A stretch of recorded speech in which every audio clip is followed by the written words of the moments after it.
Bueno, hoy tenemos a Felipe Cano. Felipe Cano hoy nos va a hablar de todo el tema de blockchain y criptos. Pipe, bienvenido al programa. Dani, muchas gracias por la invitación y un saludo muy especial a toda la audiencia que nos ve hoy con toda la disposición de compartir un poco el conocimiento de blockchain y cripto. Hoy nos van a actualizar de todo el tema de blockchain, cómo está funcionando, qué es, cómo... Todo. Para una persona que no conozca el tema, la idea es que hoy nos aclaren, Felipe, todo. Todas las inquietudes, todas las dudas. Una clase básica del tema, que usted llegue a cualquier reunión y hablen del tema y usted no sienta. Me da pena preguntar. Entonces, prepárense para lo que vamos a hacer de acá para adelante con Felipe Cano. Pipe, contémosle a la audiencia qué vamos a hacer y cómo es el tema de blockchain. Perfecto, la idea de hoy es que de este conversatorio, de esta charla que vamos a tener, se puedan llevar los conceptos básicos, que luego de ver esta charla, si les preguntan en su casa, si les pregunta algún amigo qué es blockchain, qué es un NFT, qué es un contrato inteligente, pues lo puedan decir de una manera cercana, sin tanto tecnicismo, y que puedan entender el porqué de las cosas, pues más allá de ser un nombre de fashion o algo que suena muy novedoso, que entiendan el porqué de la tecnología y el porqué de sus aplicaciones, como algunas de las que ya mencioné, incluyendo finanzas descentralizadas, contratos y diferentes aplicaciones. La idea es hacerlo simple y cercano. Bueno, antes que nada, yo creo que es bueno explicarle a la gente quién es Felipe Cano, porque muchas personas te conocen, pero hay algunas personas que no te conocen, que después de esto van a decir, qué nota, yo me tengo que sentar con Felipe para que me asesore, para que me cuente. Entonces es muy bueno entender la vida de Felipe hacia atrás. ¿Quién es Felipe Cano? Perfecto. Mi background, pues vengo de una familia empresarial, pues en diferentes sectores, sector salud, sector industrial. Entonces desde muy pequeño las conversaciones en el comedor siempre fueron en torno a los negocios. Luego me decidí a estudiar ingeniería de producción. Tuve la oportunidad de hacer un intercambio en Londres, otro en Australia. Y cuando iba terminando mi carrera en EAFIT, pues ya tomé el camino del emprendimiento, hice mi semestre de práctica en emprendimiento y desde allí pues digamos que nunca tuve la oportunidad o el deseo de vincularme a una empresa, siempre con esa vena empresarial, y arranqué con mi primer emprendimiento estando en octavo semestre. Entonces ya son más o menos unos 11 años de estar emprendiendo en diferentes sectores y sobre todo los últimos 5 o 6 años en dos frentes, que es el de tecnología, donde vengo abordando muchos temas de blockchain desde el año 2014. He tenido algunos emprendimientos en la tecnología. Hoy en día estoy incursionando en realidad virtual, que va muy de la mano con todo lo que está pasando con blockchain y metaversos. Y adicionalmente, pues por ser emprendedor, he estado en la industria de capital de riesgo, de venture capital, donde hoy en día tenemos una compañía también que busca cerrar esa brecha de inversión en emprendimiento en etapa temprana. Pero digamos que blockchain siempre me sedujo desde lo que ofrecía la tecnología, desde los fundamentales, desde el problema que tiende a solucionar. Entonces, siempre he sido muy de ecosistema, he participado en espacios de emprendimientos alrededor de Ruta N, alrededor de Just, alrededor de la Andy del Futuro y diferentes gremios de emprendimiento a nivel nacional e internacional.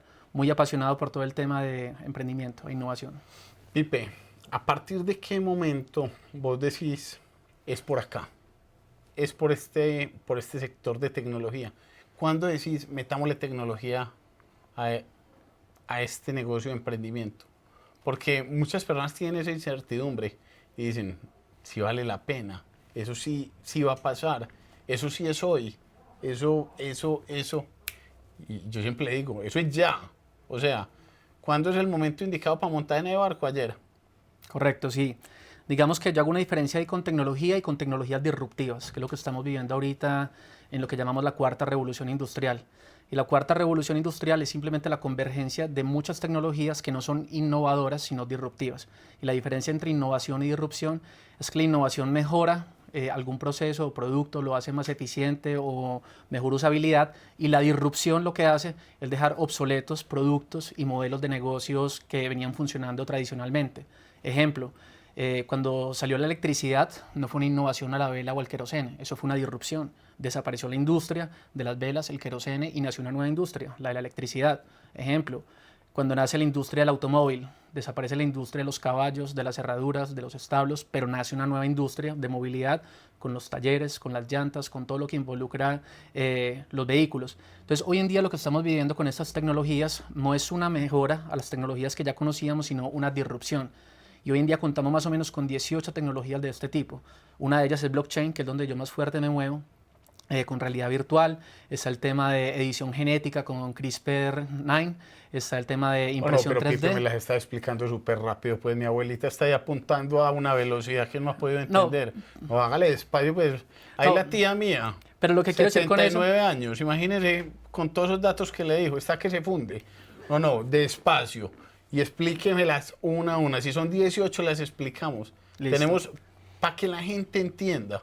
listo. Entonces, o sea, nuevamente vamos por una, o sea, es un conjunto más o menos de 18 tecnologías que no son innovadoras, sino disruptivas. Disruptivas es que dejan obsoletos modelos de negocio anterior. Arranquemos con la primera, blockchain, que tiene un caso de uso que es Bitcoin.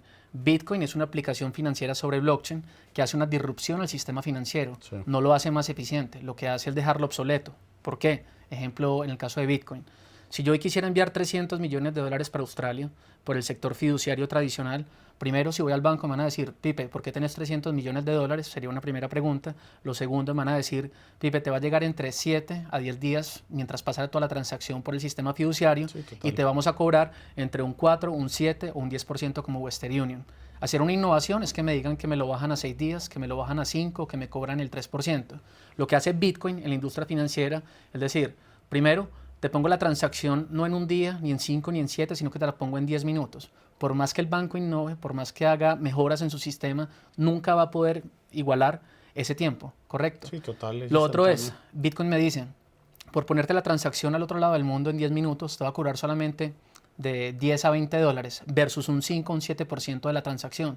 Por más que el banco baje sus tasas y me diga que te cobre el 5, el 4 o el 3, Sí, no va a llegar ya no a me eso. sirve sino solamente 20 o 30 dólares. Entonces, precisamente, pues hoy en día tiene barreras por ser una tecnología nueva y es que pues tiene unas barreras de adopción, de entendimiento, hay muchas cosas que cambian detrás de Bitcoin, pero es un ejemplo de lo que es disrupción, ¿correcto? O Sí. sea, no es una innovación al sistema financiero, sino una disrupción. Y pues y ya hay otras tecnologías que, como les decía, son más o menos unas 18, pero impresión 3D, pues el futuro de esa tecnología es que eventualmente en nuestras casas todos vamos a tener una impresora 3D donde vamos a poder adquirir los planos de lo que necesitemos en Internet Sí, y total. poderlo imprimir desde un repuesto, desde una prenda. Hoy en día si buscan en Internet hay unos primeros pilotos de imprimir comida, de imprimir ropa, de imprimir repuestos. Entonces, obviamente es una tecnología muy incipiente, pero pues no las medimos por lo que soy, sino por el potencial de lo que va a ser. Entonces, de las que más me gustan, una es la de realidad virtual y realidad aumentada, que Sí. se complementa muy bien con la tecnología blockchain, y básicamente es todo el tema de metaversos que estamos hablando ahorita y que está muy ¿Qué es en eso, boga. Pipe? Porque mucha gente quedó perdida con la frase que acabaste de decir. El Para meta- vos es normal, pero las personas que están escuchando esto, la idea es que lo que les hablen de acá para adelante lo entiendan. Y Perfecto. digan, Felipe me explicó eso. ¿Sí me entendés? O sea, que mi tía que va a escuchar esto diga, ya entendí lo que decían. Porque son temas que muchas personas no los tienen claro y se los dicen en la comida y prefieren ni preguntar porque es que quedan mal. Listo, entonces hagamos algo. Arranquemos de los conceptos más simples a los conceptos más técnicos, por decirlo así. Lo primero es, blockchain es igual a una palabra. O sea, si ustedes les preguntan en la calle qué es blockchain, es igual a una palabra y la palabra es confianza. Confianza descentralizada. De todos los mamíferos o seres que estamos en el planeta Tierra, los únicos que somos capaces de cooperar en grupos de más de 150 individuos somos los seres humanos, porque hemos resuelto el problema de la confianza. Es decir, en una ciudad como Medellín de 4 millones o en un país como Colombia con 50 millones de individuos, somos capaces de interactuar inclusive sin conocernos porque tenemos intermediarios que validan esa confianza. Intermediarios como un banco, intermediarios como una notaría para transacciones de propiedad raíz, intermediarios como un jurado de votación, y siempre esa institución o persona que está como intermediario de confianza pues genera un costo por la labor que hacen. Hoy en día lo que ofrece blockchain es, para tener esa confianza no necesitamos de un intermediario. Esa confianza la podemos tener entre todos de manera descentralizada. Y lo voy a explicar de un ejemplo para que tu tía entienda. Creo que los que nos ven en pantalla pues todos entienden que es una natillera. Una natillera es un fondo de ahorros Sí, total. entre un grupo de amigos, donde generalmente la tía Gloria es la que tiene la libreta, y en esa libreta va apuntando, Daniel aportó tanto, Felipe aportó tanto, apunta todos los ingresos en la libreta, apunta a quién le prestaron, cuántos intereses generó, y al final rinde cuentas. Pero la confianza está en la tía Gloria que tiene esa libreta. ¿Qué es lo que pasa con esa confianza intermediada? que la libreta se puede mojar, que la libreta se puede perder, que la tía Gloria ya puede haber tenido una necesidad y haber tomado recursos y cambiar el registro porque era una necesidad de fuerza mayor y se le daña el corazón, o llegó alguien y la coaccionó para que cambiara algún registro de la libreta. Entonces, al estar centralizada esa confianza, hay esos riesgos. Sí. Hay esos riesgos y hay unos costos por tener esa confianza. El mismo ejemplo de la natillera en blockchain sería, ¿por qué no que esa libreta no la tenga la tía Gloria, sino que la libreta la tengamos todos? Y esa libreta son computadores que estamos todos conectados en tiempo real y cualquier transacción que pase, de aporte, de salida, de intereses, de cuenta, todo se apunta en tiempo real en la libreta de todos los que participamos de esa natillera, sí, ¿correcto? Clave. Entonces, si en alguna de las libretas alguien cambia algún dato, por ejemplo la tía Gloria cambia el dato por alguna razón, con o sin culpa, lo puede hacer, pero inmediatamente todas las otras libretas que están conectadas en tiempo real van a decir, vení, esa transacción no es real, todos apuntamos acá que la transacción fue esta. Entonces, blockchain es más seguro en la medida que hayan más libretas conectadas, porque cada vez es más difícil en tiempo real cambiar el registro de la mayoría de libretas para decir una mentira. Entonces, lo que ofrece el blockchain es ese registro de confianza descentralizada. No hay un intermediario como la tía Gloria, sino que entre todos nosotros validamos esa confianza. Entonces, ahí nuevamente, blockchain es igual a confianza descentralizada. Entonces, ahora, hago una analogía. Blockchain funciona sobre Internet. Y hago la analogía ahí es, Facebook funciona sobre Internet, pero Facebook no es lo mismo que Internet. Si Facebook fracasa, Internet continúa. Sí, ahora, sobre la capa de Internet tengo blockchain, que ya dijimos es confianza descentralizada. Y sobre esa confianza descentralizada que es blockchain, construyo aplicaciones como Bitcoin, como Ethereum, como Avalanche y como los 15.000 proyectos que tenemos hoy en el mercado, donde cada uno de estos proyectos busca solucionar un tema de confianza. Ejemplo, Bitcoin busca solucionar el tema de confianza en la industria financiera. Ethereum busca solucionar el tema de confianza en el tema de contratos. Decentraland busca solucionar el tema de confianza en temas de gobernanza y de interacciones sociales. Por ejemplo, pudiéramos tener un tema de confianza para las elecciones. Generalmente en las elecciones de los países hay corrupción porque tenemos un intermediario y el intermediario es ese jurado de votación que esperamos que a las 4 de la tarde abra la caja, cuente las libretas y que apunte bien ese registro. Todo le damos la confianza, pero hay errores, que se equivocó, que contó mal, que se le dañó el corazón. ¿Qué pasa si tuviéramos unas elecciones donde esa confianza no estuviera intermediado en una persona que es sujeta a vulnerabilidades, sino que esas votaciones estuvieran en una libreta de todos apuntadas al mismo tiempo? Entonces, como primer punto que nos llevemos ahí, blockchain es confianza descentralizada y básicamente participa en cualquier industria o en ámbito de la vida donde tengamos un intermediario de confianza. ¿Hasta ahí vamos bien? ¿Ya la tía va entendiendo mejor? No, total, tía.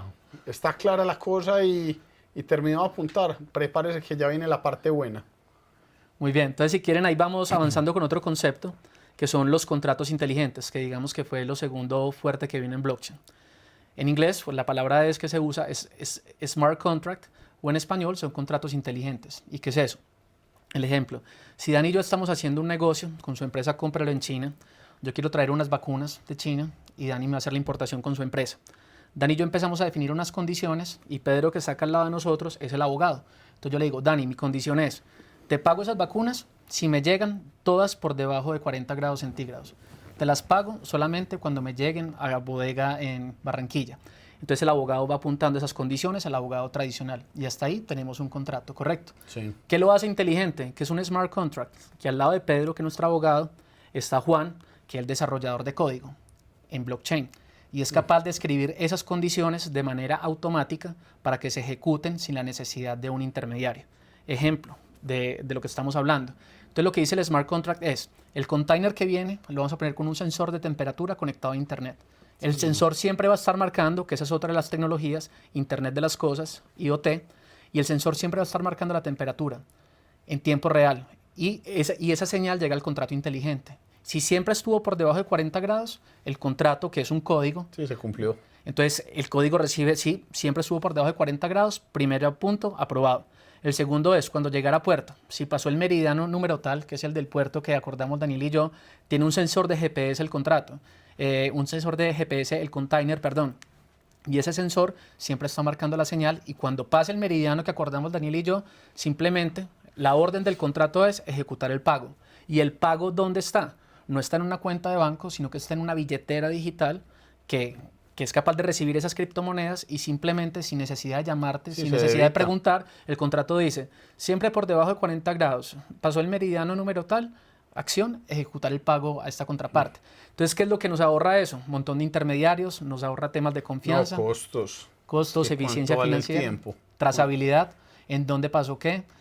No, que es que se descongelaron fue en el puerto de Barranquilla, no, que fue culpa tuya. No, o sea, ese sensor no miente y siempre estuvo marcando los datos en tiempo real. Entonces, esa segunda aplicación, que es Ethereum, Ethereum lo que busca es los contratos inteligentes, miren que es muy diferente a Bitcoin. Bitcoin lo que quiere solucionar o lo que quiere atacar es el tema de la intermediación financiera o el sistema fiduciario. Ethereum dice, pues bacano, ese es tu propósito, el mío es trabajar para que los contratos inteligentes y la actividad empresarial sea mucho más eficientes. Hay otro tipo de contratos más cercanos, para que no nos vamos lejos. Aquí ISA, pues empresa paisa, a través de XM, su filial, generó un mercado de transacción de bonos verdes sobre blockchain. La transacción de bonos verdes siempre ha sido a través de un emisor central. Hoy en día se puede hacer ¿Cómo funcionaba antes? a través de un centralizado que era capaz de medir esa oferta y demanda de bonos verdes para compensar la huella de carbono, y ese intermediario, por validar la confianza entre las partes para hacer la transacción, validaba la confianza y también cobraba una transacción por eso. Hoy en día, esos bonos verdes se pueden representar de manera digital y transarlos de una manera mucho más eficiente, con el mismo o mayor grado de confianza y con costos, y con costos mucho más económicos. Entonces, digamos que ahí ya vamos en dos casos, Bitcoin y Ethereum, y el de ISA, perdón, el de XM. Pero básicamente, pues hoy en día tenemos alrededor de unos 15.000 proyectos que buscan trabajar en diferentes frentes, en medios de comunicación, en redes sociales, en videojuegos, en votaciones, en trazabilidad. Pipe, yo tengo una pregunta. ¿Vos crees que cuánto se va a demorar el mundo después de vivir esta pandemia que vivimos en migrar a ese tipo de conceptos? Porque yo creo que la pandemia, de una u otra forma, no sé si todos los que me están escuchando sienten lo mismo, pero la pandemia nos adelantó 10 años. No es que nos atrasó, nos adelantó a nivel empresarial, a nivel de conectividad. ¿Vos cómo ves la entrada en vigencia de todos de estos actores y de todas estas nuevas realidades que estamos viviendo? Mira, eso hay una gráfica pues que creo que vos conoces, que es la gráfica de adopción, que es como una campana. Sí. Y siempre que hay una nueva tecnología, los innovadores son muy poquitos los que se meten, porque hay mucho riesgo, hay muchas preguntas, hay muchas probabilidades de fracaso, y generalmente o fracasan o sale bien, pero son muy poquitos los que van acá. Luego son los de adopción temprana, que ya más o menos van entendiendo un poquito más y se meten acá. Luego están los que cuando ya maduró el producto todos se quieren meter, y luego están los que nunca se metieron, ¿correcto? Sí, Entonces, ¿cuál es un tema con esas tecnologías? Que más allá de cambiar el producto, más allá de cambiar el servicio como tal, cambias nuestra mente. O sea, cuando usas Bitcoin, tienes que cambiar la mentalidad en cuanto a qué es el dinero y qué es la tenencia del dinero. Es algo que inicialmente es difícil de entender, pero una vez lo entiendes, pues ya no hay vuelta atrás. Entonces, eso es uno, que hay una barrera mental de que nuestro cerebro se apega a lo que ya está establecido, a lo que funciona, y ver el mundo que funcione de una nueva forma es retador. Y yo más bien no hago el esfuerzo que lo hagan los otros, y cuando vea que todos lo hicieron, pues ya yo me pego, pero el cerebro es perezoso para tomar el riesgo de que yo me atrevo a pensar de otra forma. Y lo otro es que técnicamente blockchain hoy en día tiene muchas barreras para entrar, desde el manejo de las herramientas, desde el manejo de las claves, desde el manejo de la seguridad. Entonces digamos que hoy en día eso son oportunidades para los emprendedores en tecnología, que lo hagan la experiencia del usuario cada vez mucho más amigable. Pero ¿cuándo va a pasar? Que era tu pregunta. Cuando alguna empresa grande, que ya lo anunció, por ejemplo, WhatsApp, cuando WhatsApp nos digan, señores, a partir de mañana pueden enviar Bitcoin por su celular, simplemente hundiendo este botón que tienen acá. Cuando Facebook diga, señores, lancé la criptomoneda, y en la red social que ya usan, simplemente manejen esto como unos puntos, ¿correcto? Sí. Entonces, el día que muy pronto va a pasar, que nos despertemos, que en nuestro celular alguien ya solucionó el tema de las billeteras y transaccionabilidad, puede pasar cuántos usuarios tiene WhatsApp o cuántos usuarios tiene Facebook. Una vez todo el mundo en su celular tenga la primera criptomoneda, si ya entendiste una, pues, o sea, ya va a ser más fácil entender las otras. Entonces, yo creo que debería pasar por lo menos en los próximos 5 años. Creo que debería ser de una forma muy masiva el uso de criptomonedas. Ejemplo, países como El Salvador, que el año pasado, en el 2021, adoptaron Bitcoin como moneda nacional de curso. Obviamente, pues, es un riesgo, pero... Sí, vení, Pipe, explícame cómo es eso. ¿Cómo es un país como El Salvador, bien pequeño, un presidente, Nayib, y él dice, vamos a implementar esto? ¿Qué cambió en ese país para medio explicar a la gente qué va a pasar en los otros países, o sea, cómo era y cómo es. Porque El Salvador se le adelantó a la gente 1 año, 2 años, 5 años, no sabemos, pero cómo era y cómo cambió, para que la gente entienda a qué va con eso un país. En este caso estamos hablando de Bitcoin y por eso quiero hacer la separación que Bitcoin no es lo mismo que blockchain. O sea, blockchain se aplica a muchísimas industrias y Bitcoin simplemente es el intento de dar soluciones a unos problemas que tiene la industria financiera tradicional y la economía como tal. Pero entonces, ¿qué es lo que pasa? O sea, El Salvador, que es una economía dolarizada, con esto de la pandemia, el 80% de los dólares que tenemos en el mercado hoy en día fueron impresos en los últimos 2 años. Sí. Eso quiere decir inflación. Y le hemos visto lo que pasa con los bolívares en Venezuela. Imprimieron tantos billetes que versus el número de activos pierde valor esos billetes. Entonces hay unos temas técnicos allí. Pero básicamente Bitcoin lo que soluciona de raíz son dos temas. Uno es que el dinero fiduciario, es decir, cualquier dinero de cualquier banco central, como el peso colombiano o el dólar, son ilimitados hoy en día. Antes, tu tía, seguramente yo aquí cargo un billete siempre de 200 pesos oro, el dinero estaba respaldado en oro. Sí. Hoy en día está respaldado en la confianza productiva de un país, correcto. Sí, sin embargo, esa confianza vemos que ha fracasado y hemos visto que no ha pasado una ni dos, sino muchas veces en países donde, y lo vemos recientemente en Venezuela, vemos cómo está Argentina, vemos lo que pasó en Chipre, vemos lo que pasó en Alemania hace algunos años. Entonces, Bitcoin lo que dice es, este dinero no es ilimitado, esto solamente tiene 21 millones de unidades y solamente por oferta y demanda lo va a regular el mismo mercado, el precio. Eso. Claro, Bitcoin es limitado, solamente hay 21 millones de Bitcoin y nadie tiene la potestad porque no hay un central, no hay un director que pueda decir quiero que sean más Bitcoin o menos prende Bitcoin. La maquinita. Exactamente. Eso es uno, como lo dijiste en español, prender la máquina. Bitcoin es uno de los problemas que quieren atacar. Y el otro es el de la eficiencia financiera, o sea, puedes programar el dinero, electrónicamente para hacer transacciones mucho más económicas, mucho más transparentes. Entonces, ¿cuál es la apuesta de El Salvador? Pues uno, desligarse un poco de esa economía dolarizada, apostarle a una economía digital donde obviamente hay riesgos porque es volátil, y al día de hoy, pues que estamos en enero del 2022, estamos en un mercado a la baja. Pero hay una recomendación, nuevamente hablando de Bitcoin, nunca entren por el precio, o sea, porque el precio de Bitcoin seguirá volátil por un buen tiempo. O sea, es una apuesta a largo plazo, es una apuesta de que yo entiendo el problema de lo que es imprimir dinero, entiendo el problema de trabajar en una estructura piramidal centralizada jerárquica, a trabajar en una estructura líquida, a una estructura de gobernanza descentralizada y en una economía digital. Esto a largo plazo no tiene todo el sentido. Entonces es un poco de Bitcoin, entonces lo hizo El Salvador y seguramente en Latinoamérica serán otros 2 o 3 países este año. Ya muchos países están lanzando su blockchain y su criptomoneda, como el yuan en China, la misma Unión Europea ya lo está haciendo. Entonces, ¿cuándo va a pasar? Cuando la Unión Europea diga, hey señores, ya nuestro yuan es, ya nuestro euro es digital. Si ya tenés euro digital, pues ¿cuál es la diferencia de entender que es Bitcoin, recibir Ethereum o el otro? Pipe, ¿vos cómo crees que van a ir los países con respecto a esto, con la aceptación? De una u otra forma lo van a tener que empezar a poner en funcionamiento, ¿no?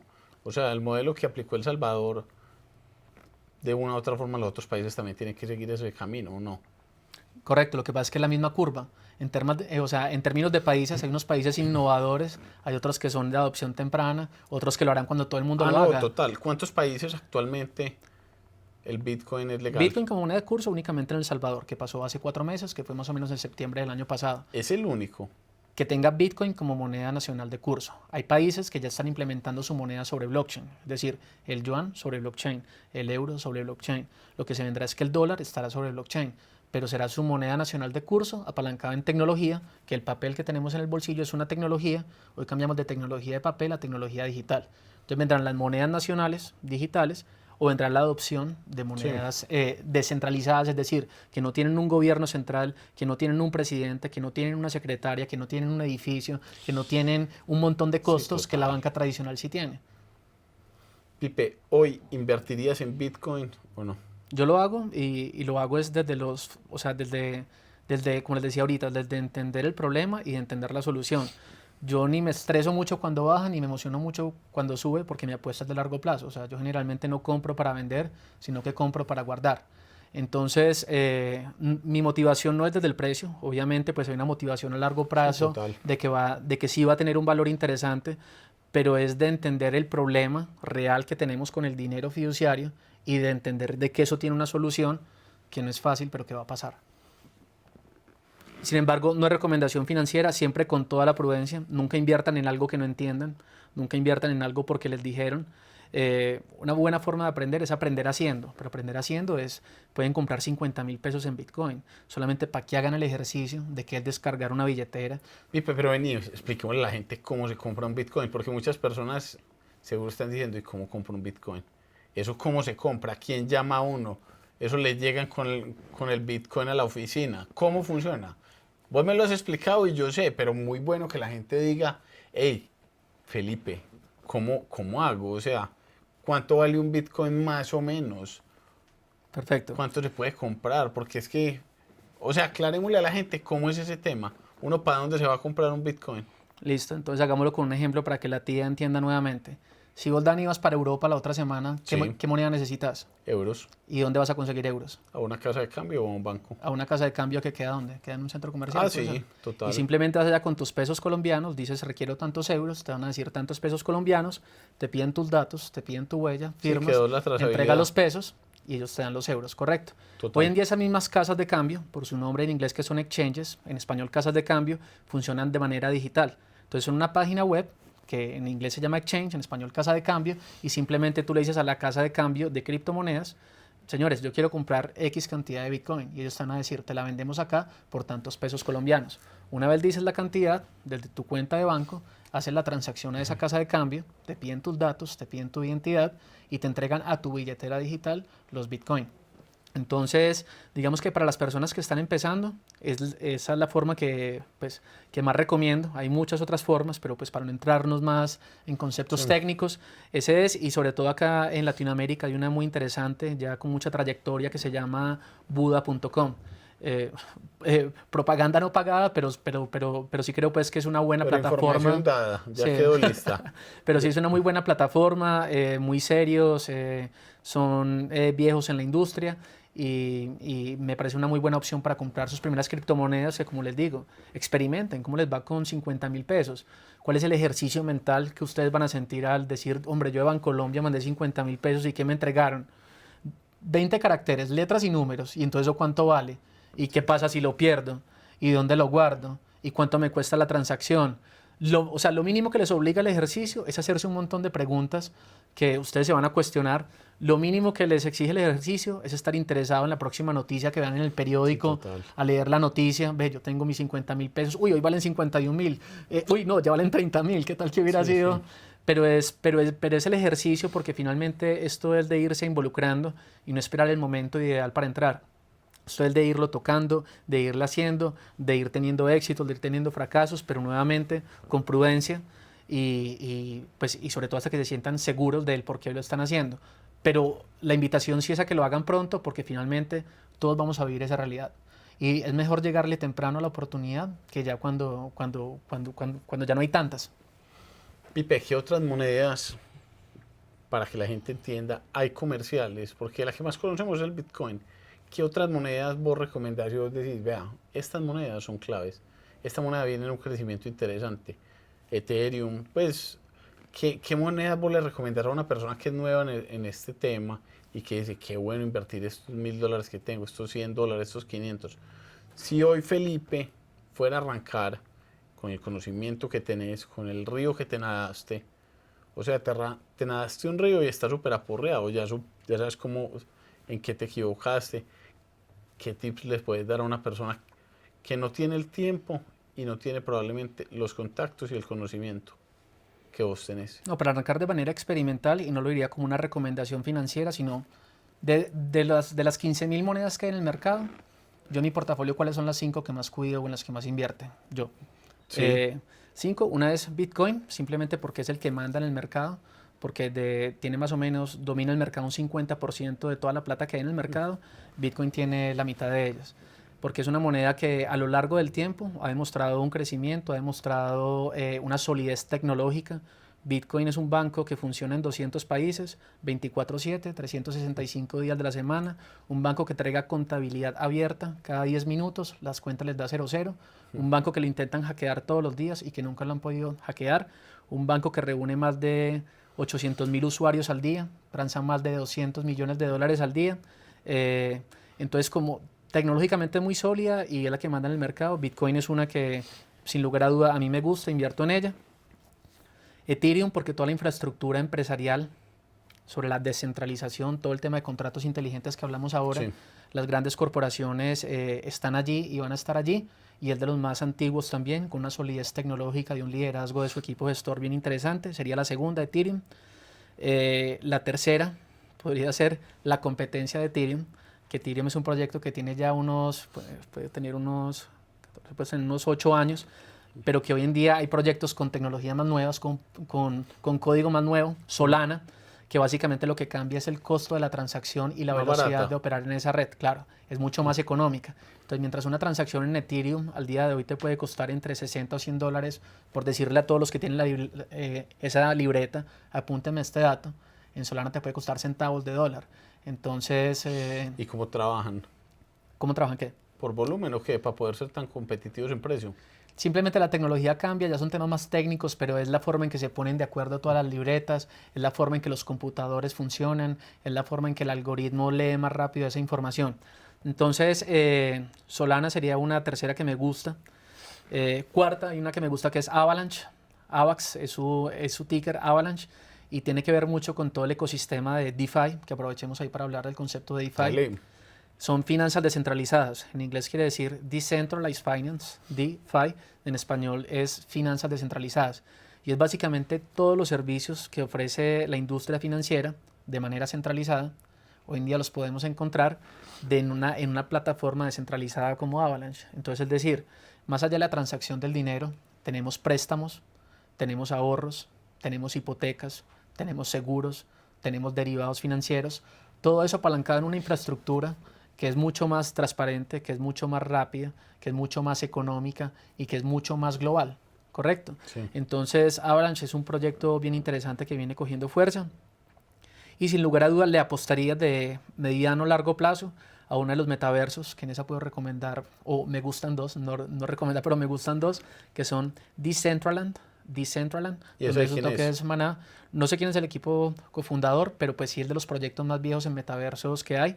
Su token es Maná, o el otro proyecto de metaversos que es Sand. A pesar de que hoy en día hablar de metaversos es novedoso, sí, total. En 5 años va a ser una realidad. O sea, y sobre todo miremos en las nuevas generaciones, son nativos casi que esas tecnologías. ¿Y qué es el metaverso? Porque muchas personas se quedaron ahí como perdidos.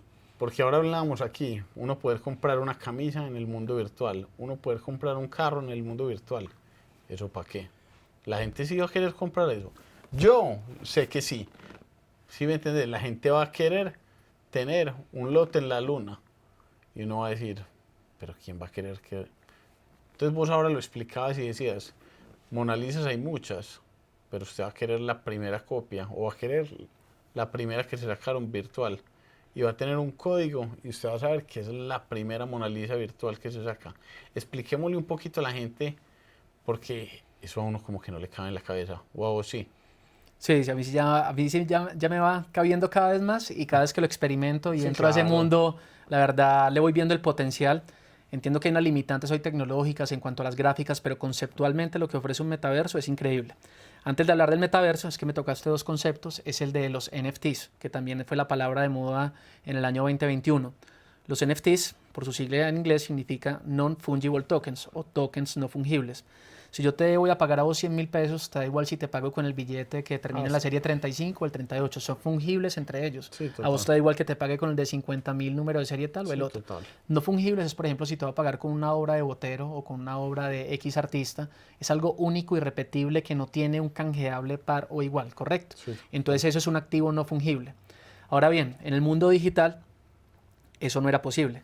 Nosotros en el mundo 3.0 o en este mundo físico, coleccionamos cosas porque son escasas, porque son únicas, porque son irrepetibles, porque ya murió el artista, porque tienen una historia detrás. Y por eso hay subastas de piezas, de arte, de miles de cosas, por su escasez y por ser únicos, porque no es fungible con nada más. No va a haber más de eso. Eso en el mundo digital no era posible. Hoy en día blockchain sí lo hace posible. ¿Cómo?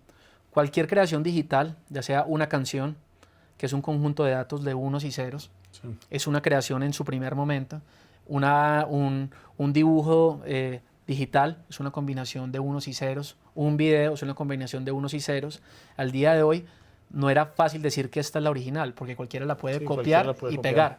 Correcto. Hoy en día lo que hace blockchain es, volviendo al ejemplo que conversábamos antes, es decir, esta primera creación digital de unos y ceros, mediante una tecnología y mediante una función criptográfica, le dice a todas las agendas, reconozcan este conjunto de unos y ceros como la primera pieza. Y nadie la puede alterar, ¿correcto? Entonces, ¿en dónde? Y realmente nadie la puede alterar. Nadie la puede alterar. Al día de hoy no ha sido posible, ¿correcto? Entonces, porque todos tenemos esa libreta y lo difícil es que un hacker entra a tu computador y puede cambiar. Y configura todas las libretas y son 1000. Realmente... Y son millones. Y todas están en todos los países del mundo. Entonces, por eso es que blockchain también es muy resistente a cualquier gobierno o reglas de este mundo 3.0. Porque pues si algún presidente dice, apáguenme los computadores de acá, pues no puede apagar los de Singapur, los de Corea, los de Ecuador, los de Venezuela, los de China. Listo. Exactamente. Entonces está por fuera del alcance de la legislación tradicional.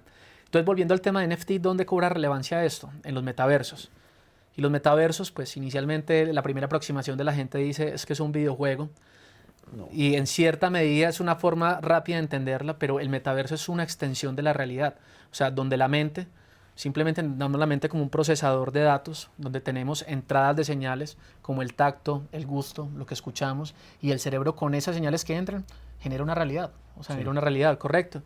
Lo que ofrece el metaverso es eso, darle unas señales, las que queramos definir nosotros, señales auditivas, señales visuales, señales de gusto, señales de olfato, para que el cerebro las procese y las entienda como nuestra realidad extendida. Entonces, ¿qué es lo que te ofrece un metaverso? Tienes una identidad única, o sea, tienes una identidad dentro de ese mundo, así como Daniel Molina es reconocido en su ecosistema por ser único como Daniel Molina. En ese mundo metaverso también tienes una identidad donde tienes interacción, reputación frente a los otros actores que están dentro de esa sociedad o dentro de esa comunidad. Tienes unas reglas no definidas por el dueño del videojuego o definidas por el gobierno en el que estemos en cualquier país, sino unas reglas descentralizadas, que es lo que define la misma comunidad y es lo que se llama una DAO, una organización descentralizada autónoma, que es el futuro de lo que se viene también para las empresas, para los países y los metaversos, que las reglas no las define simplemente un grupo de personas que están en una jerarquía, sino que las reglas las define el consenso de una sociedad o de una comunidad. Entonces, cuando eliges un metaverso, lo eliges porque compartes esos principios, porque compartes esos valores, porque compartes la forma como se hacen las reglas, porque tienes una identidad, porque tienes una censura o no la tienes según lo que haya definido todo el mundo, no una arbitrariedad en una estructura jerárquica, donde tienes una moneda de curso dentro de tu metaverso, tienes Maná, la de Decentraland, es la de Sandbox, donde tienes una moneda y con esa moneda puedes trabajar, con esa moneda puedes estudiar, con esa moneda puedes comprar arte, con esa moneda puedes ir a un casino, con esa moneda puedes tener una realidad como tú la quieras vivir y puedes definir las reglas que quieras, o sea, pintar el cielo de colores, etcétera. Sos autónomo con el tema. Pipe, ¿cómo hacemos para que la gente te contacte? O sea, muchas personas van a oír este en vivo esta noche o durante el día y van a tener muchas dudas. ¿Cómo te pueden contactar? ¿A qué número? ¿A qué teléfono? Para que o les des una conferencia de su compañía o para que los asesores o para muchas inquietudes que van a surgir a partir de este momento. ¿Cómo te pueden contactar? Claro que sí, con el mayor gusto y sobre todo eso es de lo más, o sea, es de lo más apasionante de emprender y entrar en esas tecnologías, que yo todo lo que he aprendido es porque siempre he encontrado gente dispuesta a ayudar, a sumar, a compartir su conocimiento y esa ha sido parte de mi labor desde que llegué a Colombia hace 3 años y es evangelizar. He hecho creo que más de 300 eventos de comunidad en empresas, en bares, en galerías, tratando de explicarle a la gente cómo se come esto. Entonces, para los que me quieran contactar, pues acá en Colombia con el +57, mi número celular es 305-426-6783. Y en LinkedIn estoy como Felipe Cano Mejía, también me pueden contactar allí y con el mayor gusto. ¿Cuál es el nombre de tu empresa, Pipe? Desde Blockchain estamos trabajando Rutanio, que es un proyecto que tenemos con Ruta N, que es la entidad de emprendimiento e innovación acá en la ciudad de Medellín, y donde hemos desarrollado una blockchain propia para el ecosistema de emprendimiento e innovación desde hace 2 años. Rutanio. Rutanio. Listo, señores, ahí lo tienen, ahí tienen el contacto y ya saben cómo lo pueden contactar. Pipe, mil y mil gracias. Dani, muchas gracias por la invitación y a toda la audiencia espero pues que se hayan llevado algo de conocimiento de valor. La invitación es a que se involucren, a que aprendan haciendo y lo que le pueda servir desde mis capacidades o el ecosistema en el que hago parte con el mayor gusto. Muchas gracias.